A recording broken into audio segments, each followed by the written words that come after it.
La presión arterial es la fuerza que ejerce la sangre contra las paredes de los vasos al ser bombeada por el corazón. Este se mide en milímetros de mercurio y se regula a través del gasto cardíaco y la resistencia periférica o flujo sanguíneo. La evaluación de la presión arterial es esencial para el diagnóstico de hipertensión arterial y por medio de este valorar también el riesgo cardiovascular de los pacientes. Y además este es un método no invasivo. A continuación veremos los valores normales de la presión arterial en personas mayores de 18 años. Cuando el paciente concurre a la consulta, debe ser informado que 30 minutos antes de la misma no debe fumar, tomar café o bebidas con cafeína, consumir sustancias ilegales, realizar ejercicio físico intenso o tener la vejiga llena. Pasos a seguir para una buena toma de presión arterial. Para esta toma de presión arterial se utilizará un esfingomanómetro digital. Se debe medir la presión arterial en un lugar tranquilo y libre de ruidos, con un ambiente templado y confortable. El paciente debe estar en reposo previo de 5 minutos, debe estar relajado y sin prisa. El paciente debe apoyar la espalda en la silla, no apoyar la espalda agrega hasta 6 milímetros de mercurio. El paciente no debe cruzar las piernas y debe apoyar los pies en el piso a 90 grados. No apoyar los pies y cruzar las piernas agrega más o menos de 2 a 8 milímetros de mercurio. El manguito debe estar colocado en el brazo sin ropa. El brazo debe estar flexionado a nivel del codo y a la altura del cuarto espacio intercostal. La mano debe estar en posición de pronación y el tubo debe estar ubicado sobre el brazo. El manguito debe colocarse de 2 a 3 dedos por encima de la flexura del brazo. Seguido de toda la preparación del paciente, proseguimos a apretar Start. Y esperamos a que el equipo termine de medir la tensión.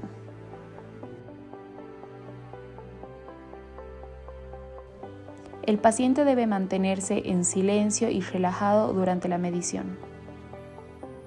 Y finalmente podemos distinguir los resultados, que en este caso serían presión sistólica 107 milímetros de mercurio, presión diastólica 71 milímetros de mercurio y pulso 84 latidos por minuto. La presión sistólica es cuando el corazón se contrae y la presión diastólica es cuando el corazón se relaja. Eso quiere decir que nuestro paciente presenta valores normales de presión arterial. En las buenas prácticas médicas incluyen hacer las mediciones en los dos brazos y usar el brazo con la medición más alta.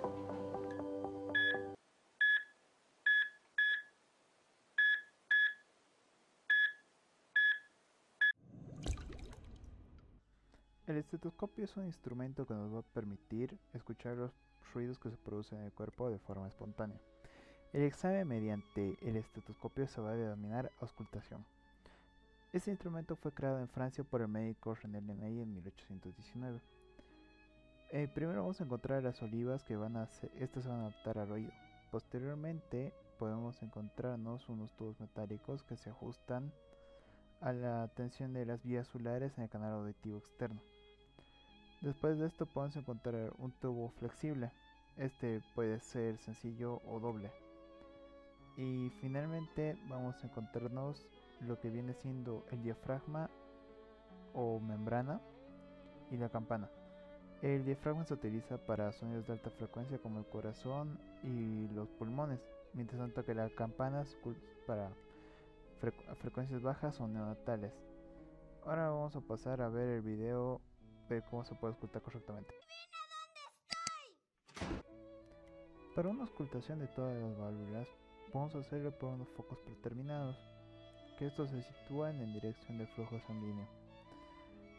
En el segundo espacio intercostal derecho vamos a encontrar el foco aórtico, mientras tanto que paralelamente en el segundo espacio intercostal izquierdo podemos encontrar el foco pulmonar. En el cuarto espacio intercostal izquierdo, en el borde external, vamos a encontrar el foco de la válvula tricúspide. Y por último, En el quinto espacio intercostal izquierdo, correspondiendo con el ápex cardíaco, podemos encontrar el foco de la válvula mitral. Sin antes olvidarnos del foco de Erbs, que se va a situar en el tercer espacio intercostal izquierdo, en el borde external. De esta manera podemos escuchar todos los ruidos cardíacos que fluyen a través de los vasos. Gracias. ¿Alguna duda? Es una muy buena pregunta, la verdad, y no sé qué contestarte. Muchas gracias por su atención y espero que les sirva esta información.